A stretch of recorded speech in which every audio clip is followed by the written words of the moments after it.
Hello friends, welcome to Radhakrishna Randhanshala. আজকে আমরা বিকেলে টিফিন হিসেবে আলু আর বেগুন দিয়ে একটি রেসিপি তৈরি করেছি। সো ফ্রেন্ডস, প্রথমে সিদ্ধ আলু ভালো মতন ছাড়িয়ে নিয়ে ক্রাশ করে নেব।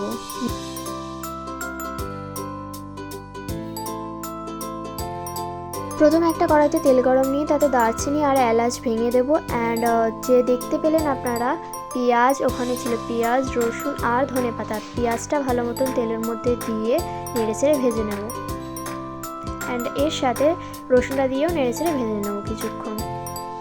অ্যান্ড বন্ধুরা, আমরা এখানে এলাচ দিলাম, তার কারণ হচ্ছে একটা ভালো সেন্ট দেবে এলাচে।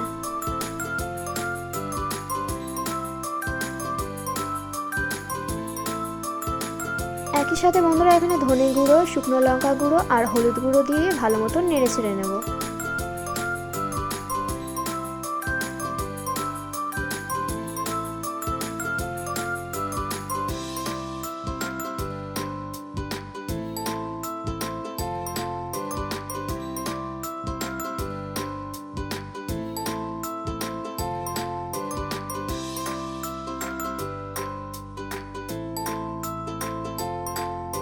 বন্ধুরা, মশলাটা ভালো মতন কষে যাওয়ার পর তাতে ধনেপাতার কুচিটা দিয়ে দেবো, দিয়ে ভালো মতন নেড়ে ছেড়ে নেব।